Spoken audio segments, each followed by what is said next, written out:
"This is a problem," Husserl said, looking at Lafferty. He fully agreed with Husserl. The breach was a problem. There had been a lapse in protocols, and the responsible members would be chastised, as had the previous team having made errors were. They would be exited. "I understand, and the matter will be dealt with." Lafferty knew better than to argue with Husserl. The man's face was that of a concerned grandparent, and his voice matched. But it was his eyes that were striking, if one even dared to look too deeply into them. His eyes were empty. They mimicked the eyes of a living person, a person with a soul, but he knew there was nothing behind those eyes except the void of humanity itself. "I have no doubt you appreciate your position. After all, this project is of the utmost importance to the CDS, and especially the territorial expansion. There cannot be another, no, a single scintilla of error or accidents occurring regarding this project." Husserl slightly parted and upturned his palms as if indicating he too was in the same position as Lafferty. Though what Husserl was in truth telling was it would be he, Lafferty, who would be the next victim of reverberation affliction to be exited. "I fully appreciate the situation." Lafferty's voice held no trace of fear, but only of one administrator talking to another in relation to mundane tasks completed and to do. "The appropriate team and its lead will be chastised as an example for the others to how important our research is." "Good, good." Husserl's smile looked to be that of a man who had found complete happiness. "I will nonetheless still need your report to go along with Dupree's regarding the incident. We cannot have any inconsistencies or incongruencies. We all can learn from this most tragic incident, as I hope we will." With the last of Husserl's words, the video clicked off and Lafferty sat looking at the blank screen. Marcus Lafferty had been assigned as the Chief Science and Operations Officer for Harappan 1. He was a member of the Exotic Environmental Sciences with Special Designation Expansion Service. The director of the EES had specifically chosen him for the expansion service due to his background and familiarity with Harappan's historical record. The events which had transpired on Gaendi 12, when it was once called New Terra, had greatly interested him once he was accepted into the EES. At the time, only a small selection of information regarding what had occurred on the colony was available to anyone below territorial expansion directive orders. Based on the reports and information which was made available, he had shown a brilliance of insight and logical connections. The paper he had written for selection into the Special Designation Program had been what caught Director Jin's attention. The paper led to Lafferty being put into the acceleration program, and for the very few selected to that program, he was the only non-ECOS chosen.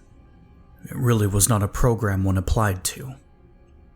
He was chosen personally to be placed into special designation, which did grant a level of security clearance just below that of the Colonial Deployment Services. Once his training was successfully completed and his specialization within the detachment training done, he was provided with the entirety of the file on New Terra, now known as the Harrapin Project. He was specifically trained for the project with only Director Jin and Commander Husserl above him in authority. While there was work to be done on Gaendi 12 itself, his primary duties were focused on the Harappan facilities and the Enquin. Harappan 6 was not so much a failure as it had been a miscalculation in training of subordinates. Harappan 2 was different. Harappan 2 was the first facility built on the moon, and so a great deal was expected, though more margin of error was allowed for in the first above-ground facility completed. The loss of the personnel was rather inconsequential. They were not actually intended to return back to their original colonies, though it had been hoped the facility would have lasted longer. The release of the Enquin through the stored food sources of 3 separate technicians had not quite ended as expected. The technicians' biometrics had given a great deal of information to Lafferty and his team. The effect and expression of the infection had allowed for further modification in its applicability and the consideration as to manner of introduction into a population. The 3 technicians from Harappan 2 were each given an equally modified dose. The only differences were in the samples used. A pulse event was generated which would put the facility in a lockdown quarantine status, which then allowed for the scheduled consumption of foods within the quarters. All personnel on every facility were given a strict consumption schedule when in lockdown. All containers were listed and tracked, and this was seen as the most appropriate method to ensure once lockdown quarantine was over, resupply could be better managed. The reality was the design protocol was to ensure when experimentation was done, there would be consistency for validation of findings. The crew chosen were done so due to their similarity of their biometric profiles. The Enquin itself had been separated at the molecular level, allowing the properties of the aspect orange and aspect blue to be studied independently and in conjunction with the normal state of the Enquin. The aspect orange, designated AOM-H1, was found to have a more direct impact on the visual acuity of the host and connected effects to the occipital lobe. While the technician having ingested AOM-H1 had been killed in the end, the information from the implants had been quite revelatory. Further experimentation had been ordered with one of the mining crews from, at the time, an undesignated Harappan facility. The second sample, designated ABM-H1, had more direct effects on the auditory system and temporal lobe, which began to show the development of auditory hallucinations. There were a number of secondary effects on the cerebellum, as well as portions of the frontal lobe that were recorded. Those effects centered on spatial awareness, coordination, movement, and memory. Another Harappan facility was designated to be the focus of the testing of ABM-H1 and its variations. The facility finally designated was Harappan 6. The last technician had been exposed, like the other 2, to only the small trace amounts of the Enquin. However, in his case, no separation was done, and so its natural state was directly ingested. The effects did not begin with a slow building expression, as had with the other 2 subjects, but were almost immediate. There were the headaches, which were, after going through all the records, determined not to be a necessarily direct symptomology. The headaches were minor, and in subsequent experiments, the development of headaches across a broad spectrum of subjects was not consistent, and so were listed as a potential side effect. The night tremors did in fact have more support for a direct correlation with the spread of the Enquin as it overtook portions of the temporal lobe, brainstem, and Wernicke's area. Once key areas within these specific sections of the brain were infected, a rapid, almost immediate takeover of the remaining brain and nervous system occurred. The incident on Harappan 6 now being dealt with was expected, at least the purging and exiting of members of the facility. What Commander Husserl and now Lafferty had a problem with was what Dupree in one of her team sections had discovered. A word, barely legible, scribbled on the bulkhead leading into one of the personnel quarter sections. Harappan 2 was written, with the rest following it adding up to a few up and down scribbles fading into a line which just ended. Perhaps whoever had written Harappan 2 was attempting to write more, but no longer possessed the motor functions necessary, or the cognitive ability, or both, to do so. The word itself in relation to the Harappan project suggested another area to be looked into for further experimentation, he noted. The seeing of the name Harappan 2 would not have been of any interest, except for where it was written. Each section operated independently, with only the facility command interacting with each and only within very narrowly prescribed parameters. The section where Harappan 2 was written was problematic on 2 accounts. The first concern was interaction among the sections and a failure in monitoring and control, or the failure of the facility command in the enforcement of the prescribed protocols of the facility operation.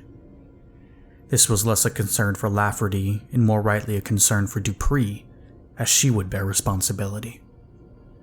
The second concern, which directly concerned Lafferty himself, if there were not security protocol breaches, was this particular section had been given no briefing on Harrapin 2.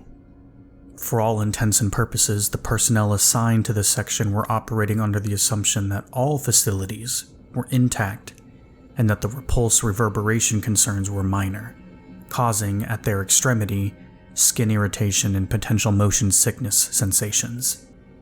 Deciphering what exactly led to a test subject in Harappan 6 to scribble the words Harrapin 2 in a wall was necessary. Husserl was not just looking at Lafferty, he knew, but whether Lafferty was in fact competent for his position within the ES itself. There was no demotion, only removal. The necessity for absolute experiment integrity was of the highest priority. The resources and assets allotted to the Harappan project were beyond any the Home World Authority had ever conceived of or even contemplated. After the New Terra incident and the discovery of the colony's end, and, for that matter, the impact on the system itself, the decision to put all resources at the disposal of the territorial expansion and to remove all barriers which would inhabit its operations in order to understand what it was they were dealing with was made. Lafferty nor Dupree had any illusion as to what failure meant for not just themselves individually, but potentially for the galaxy itself. Husserl would make whatever decisions were necessary and take any action he deemed appropriate to ensure no fatal lapse in judgment, competence, or efficiency were made. The only reason Lafferty had not been removed after the first incident was due to the nature of the occurrence and the unpredictable outcome potential. This incident, however, was by no means closed. Husserl would do one of three things after gathering all the information directly related to the incident and after contacting the teams assigned to Gaiandi 12 for related information. That information may be potentially relevant and important in understanding the situation here more fully. The first possible punishment would be the removal of Dupree and all of her team, the removal of Lafferty and all of his team, followed by the entire liquidation of all personnel currently assigned to the facilities above ground. In this event, a wider purge of attached research and related personnel external to the Harappan facilities, in addition to all those who were connected families and friends extending out by a factor of 1 generation, would be purged as well. There would be no living memory or record of the Harappan project beyond Harappan 1, Gaiandi 12, and the Tri-Council commanders. Then, of course, whoever would be installed as the Off-World Authority Special Projects Committee Chair. All budgeting beyond the chair was dark budgeted, so no trace or information as to its use, purpose, allocations, time in force, or degree of expenditure would be possible to discover. The dark budget was more powerful in destroying an information trail than a black hole ever could be. The second possibility would mean the removal of the department heads, Lafferty and Dupree, the teams of each directly involved in the incident under question, and then termination of their immediate family and friends. Regardless of contact, the potential mention of even the most benign of statements which could possibly trigger some understanding or question related to the work or assignment associated was too great of a risk to take. Harmony and trust of leadership existed because the people of the homeworld and thousands of colonies were able to speak freely and question any act or course of action taken by their leadership, which, in the end, meant to ensure harmony and stability required removing the potential of questions being asked or ideas being formed. Dissension was a disease from an earlier time when the individual was allowed the freedom of thought, a freedom which had proven far too dangerous and disruptive to humanity's true potential. The third possibility was the assignment of secondary department heads as chosen by the Tri-Command Council. These individuals would assess the nominal department head's abilities, decisions, fitness, and effectiveness. The final decision based on the determinations of the shadow chair of each department head would be solely for Commander Husserl to make, of which the first two options still remained. The third option focused more on corrective actions and restructuring, as opposed to purging. The third option was the only option where he and Dupree might survive. Even still, the third option had no purge limitations. The type and extent of action would be purely and solely up to Husserl, no matter what his decision. Each of the three commanders were in reality the head of the respective quadrant in which they were entrusted. As such, once a decision was made, it was irreversible except by the commander in authority. Although outwardly the commanders each held a status of equality between each other, it was Husserl who was the ultimate authority of the council itself. Husserl held the distinction of being the only person to have held the position of commander over each quadrant during the course of his career.